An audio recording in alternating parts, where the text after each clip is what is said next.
right. Hello, Fit fam. It is me, Fit Doc Michele Reed, back with another episode of the Fit Doc podcast. In this week's episode, we have an amazing doctor that is with us. And anytime I said amazing, you know it has to be good. Dr. Lotika Singh. She is a dermatologist with over 10 years of experience. She's currently at the Garden City Dermatology practice in Garden City, Long Island, New York. Her focus is on acne, but we're going to talk about some other things about the use of what to do when you any types of skin. But before we get into talking with Dr. Singh, let's talk about today's hot topic.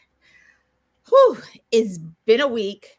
You might have seen how all of a sudden you were at work and looked a little hazy out, and then the haze went to orange haze, and then in some places you couldn't even see anything in front of you. Well, on the East Coast, we were affected by the forest fires. There were over 250 forest fires that were going on in Canada. And unfortunately, we are talking about climate change and things like that. So we all became, I guess, exposed to climate change right there in our face. So from Vermont all the way down to South Carolina and even some of the states in the Midwest, they were affected by the smoke and the particles that were in the smoke. And what I noticed is that people who had any type of upper respiratory disease like asthma, COPD, emphysema, they were complaining about problems breathing. So for the first time, a lot of people who hadn't worn masks in years, because not everybody wore masks during COVID, people were putting on masks so that they would not inhale these particles to irritate their lungs. Because the strength of what was in those particles was equivalent to smoking 10 cigarettes.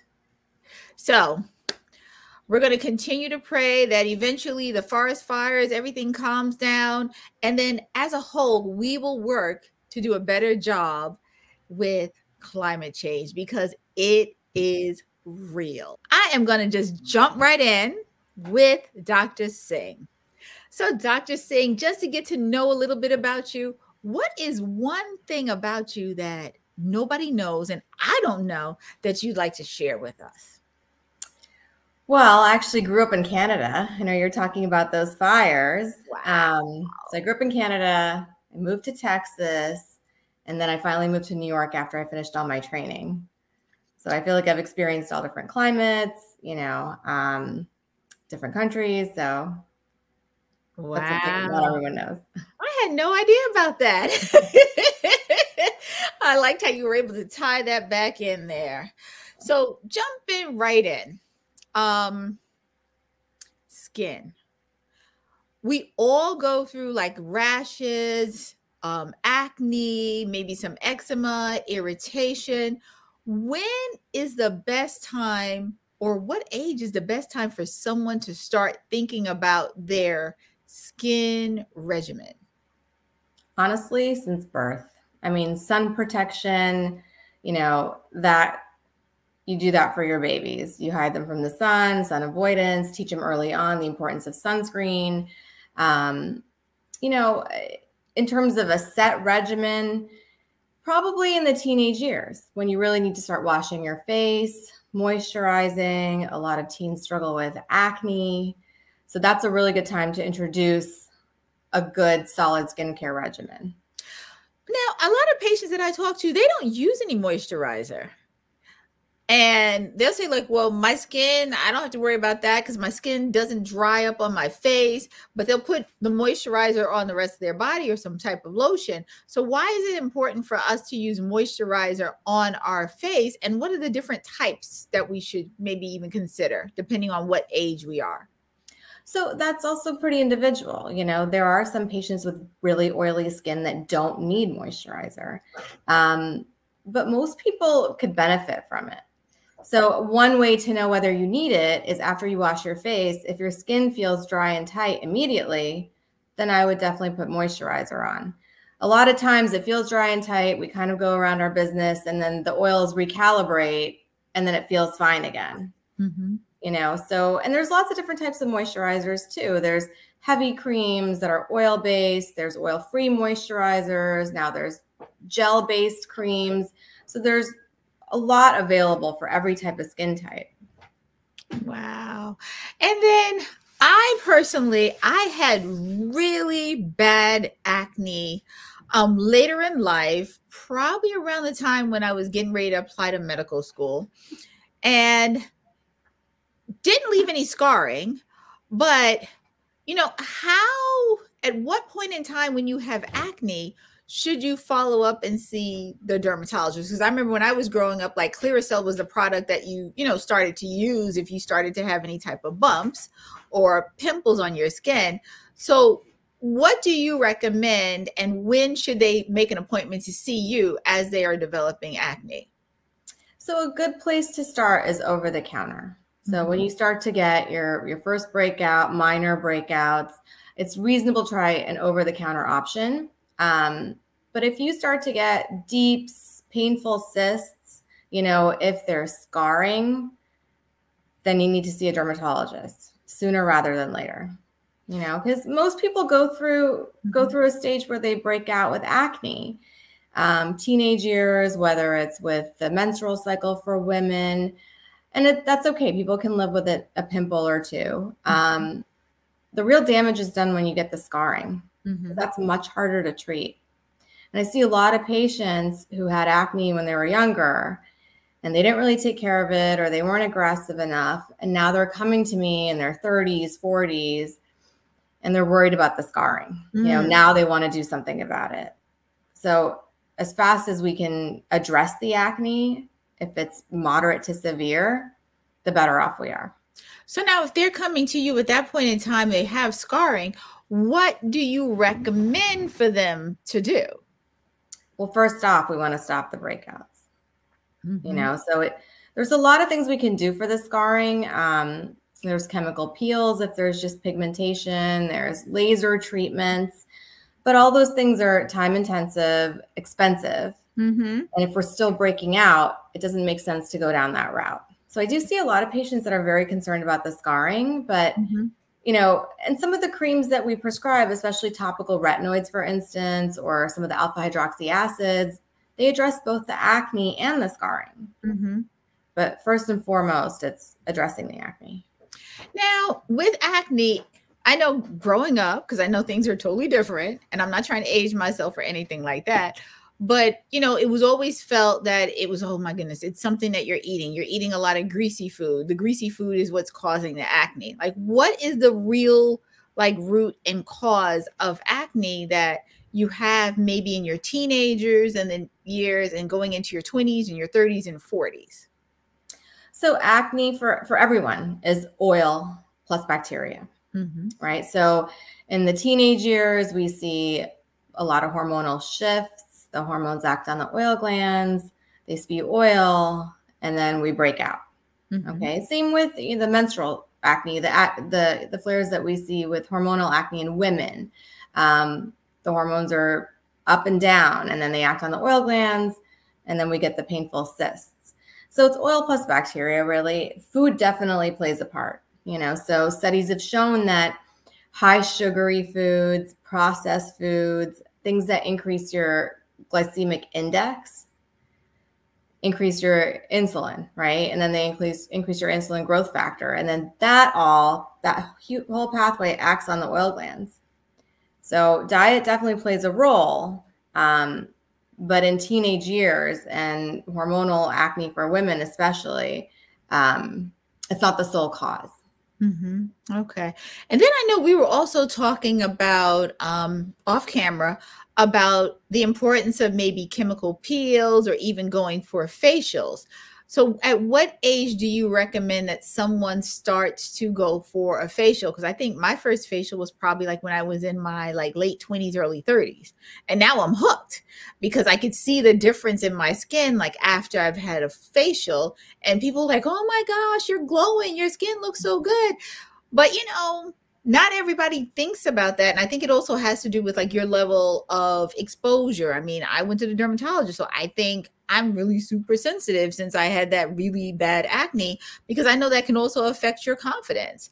I remember I was, like I said, applying to medical school, and I was at a track meet with my parents, and like 3 guys were walking toward us, and all of a sudden, like one of them was like, "Did you see her skin?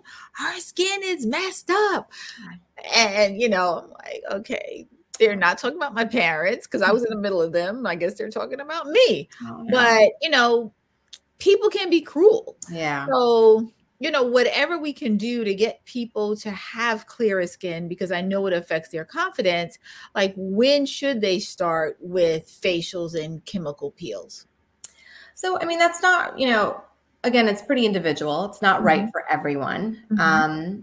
And facials, they come in different varieties. So there's hydrofacials, there's facials with chemical peels. So generally, the chemical peels and such, we start later on, probably after the age of 12 or so. Okay. You don't want to use strong chemicals on young skin. Facials in general kind of help increase circulation to the skin. They help clean up the debris. They take off the dead skin cells, essentially. So that's something that, it feels good. It can give you that glow. But that you could probably start younger. But honestly, unless we're really breaking out with acne, usually around the age of 12, 13, that's probably when I would start any of the in-office procedures. All right. And then with you, like, what is the youngest that you're normally seeing, I guess, like the hormonal changes with acne? I'm seeing them young now, really young. I mean, I saw an 8-year-old or a 9-year-old even with, not the deep cystic painful acne, but the blackheads, the whiteheads. I think kids are going through puberty a little bit earlier nowadays. So I am starting to see that younger and younger. Okay. And usually it's mild. I always recommend something over the counter at that point, just to get things started, but it's showing up earlier. And now you mentioned a few minutes ago about hormones, but then you also said about foods. And when you're eating foods that could increase your hemoglobin A1C. So do you think that maybe the processed foods that we're eating and whatever else is in the food affects your skin, and that maybe is why we're seeing it at a younger age? Absolutely. Okay. Definitely. I mean, there's been studies that have shown this. The high sugary foods, they definitely act on those oil glands. And people break out. So I know when I was growing up, they always said chocolate makes people break out, but I really think it's the sugar component of it. Okay. So interestingly, there was actually a study that looked at South Beach diet participants. It's not a diet that I recommend, but it's a low glycemic diet where people are really mindful of, the refined sugars, refined flours, all that stuff. And they found that when patients went on this, patients who were struggling with acne, they were actually able to come off a lot of their acne medications. So there's a definite tie-in, with acne and food, rosacea and food. I see that as well. Okay. And also rosacea and alcohol sometimes too, right? Right. So rosacea, it comes in different flavors. There's there's a rosacea where we see patients just have redness and flushing. And then there's a rosacea where we see patients have more acne-like breakouts.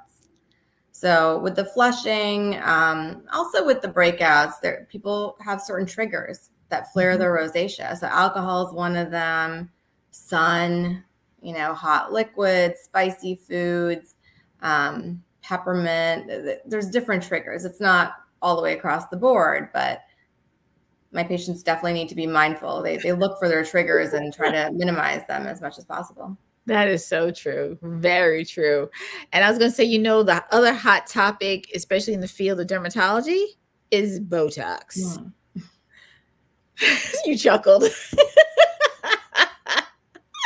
It is a hot topic, yes. Oh no, it really is. I mean, you know, you can go basically almost anywhere and not even leave your house at that point in time too to get Botox because they have Botox parties. Right. So even some patients are coming to me and say, well, Dr. Reed, when are you going to start? I'm like, no, not my cup of tea.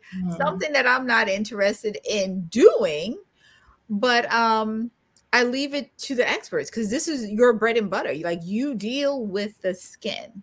Right. Botox, not just for wrinkles, but you know, also Botox if you're having any type of increased sweating, things like that, Right. underneath the underarms. So with Botox, what are, I guess, maybe your top 3 do's and maybe your top 3 don'ts? So with Botox, you know, like you said, you really want to look for an expert injector. So someone that's board certified in either dermatology or plastic surgery, because, you know, you can take these weekend courses and learn how to inject and placement, but to really understand facial anatomy, that's something that we spent, you know, 3 to 5 years in training learning. So it's really about managing any complications, avoiding complications. So that's number one, you know, definitely look for someone who's qualified and also look at their volume, see how much Botox that they inject. If it's once a month or, you know, rare, then you probably want to steer clear. Second, a lot of patients will come and they'll say, oh, I want Botox and, you know, I'm getting married this weekend. And it doesn't work like that. You know, if you're doing it for your first time, especially, you want to give yourself that sort of safety net. Okay. At least like 3-4 weeks before any major event. Because it takes a while for the Botox to kick in. It's not overnight. It takes a good 2 weeks for those muscles in your face to take up that Botox and start responding to it. Okay. And 3, I would, you know, again, it kind of goes back to number 1, but I would try to stay consistent. You know, if you see the same doctor each time that you're injected, they're familiar with your anatomy.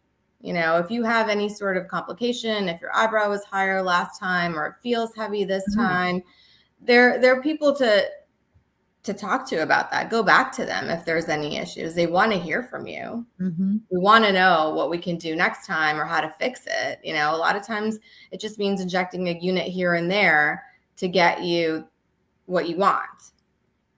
Okay. Yeah.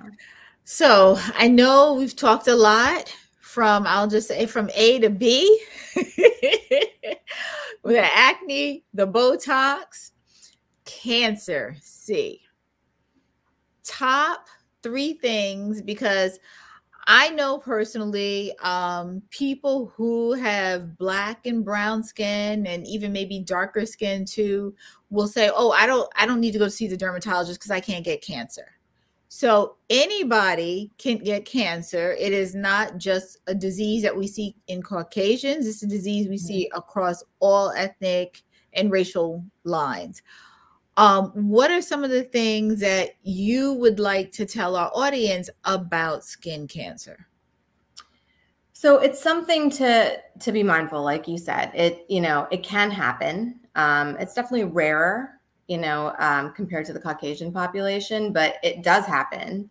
So it's important to do your own skin checks, you know, and one of the things I tell patients to look for is changes. So if something's changing, you know, if something new pops up and it doesn't look quite like your other moles or your other growths, have a dermatologist look at it. You know, it's better safe than sorry. And I see this in my clinic all the time. Patients will come in, they're concerned about one spot, you know, and it's fine. And I tell them what it is, I reassure them, and then they apologize for coming in. But it's never a waste of time. You know, it's important to get these things looked at.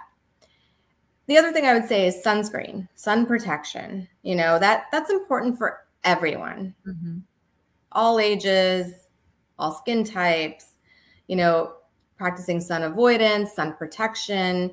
It's key. It really does help minimize the incidence of skin cancer, reduces the incidence of skin cancer, I should say. You know, and see, the other thing I would say is learn your family history. Talk to your parents or grandparents, figure out what they had. A lot of times patients will come in and they'll say, oh, I think they had something removed from their nose at some point, or my father had something, I'm not sure what it was. And that matters too. You know, so yearly yearly checkup so that we can take a look at your skin. And then once a month, just, in the shower, take 10 minutes, look over your arms and legs, any place that you can check, have your significant other or a guardian, someone look at your back, just to see if there's anything new, anything that looks suspicious or stands out, and then, like I said, the sun protection. Oh, good. Yeah. And are we still doing the A, B, C's, and D's of like if we see something? Right. So and the asymmetry, you're looking at the borders of the mole. You're looking at the color. You're looking at the diameter. And then E, they added E, which is the evolution. Right. Oh, so had to give me E and not tell me. So looking to see how much it's changed. It's changing, right. Okay. Mm-hmm. No, that's fine. I mean, and I think that's something that even myself, yes, I'm fair skinned. I'm developing some of these moles on different parts of my bodies that weren't there. And the other day I saw one and I was like, wait a second, that one did not look the same. But, I got it checked out and everything is fine. So I think it's really key that we don't overlook anything at all in our body. Yeah. And especially since, I'm Fit Doc. So I'm talking about us being fit in all aspects of our life. So that's including our skin, because it seems like whatever we eat also affects our outer appearance. And I'm pretty sure tying in drinking enough water also will help too. But I guess the most important thing is that if you see something, say something, not to your friend, but to your dermatologist and get it checked out. Absolutely.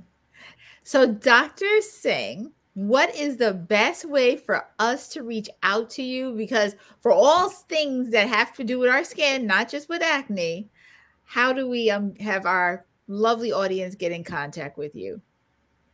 So you can call us at our office, Garden City Dermatology, and book an appointment that way. And then also on social media, we're on Instagram as well. Okay. And any final parting words that you would like to share with us? So I would say, the old adage, prevention is better than cure. So practicing sun avoidance, regular skin checks, sun protection, eating healthy, doing all the things that you normally talk about, makes a big difference, because once we deal with it, once we have the issue, we can deal with it, but it's much easier to prevent it altogether. All righty. So Dr. Lotika Singh, thank you so much for being a part of the Fit Doc cast today. Thank you for having me.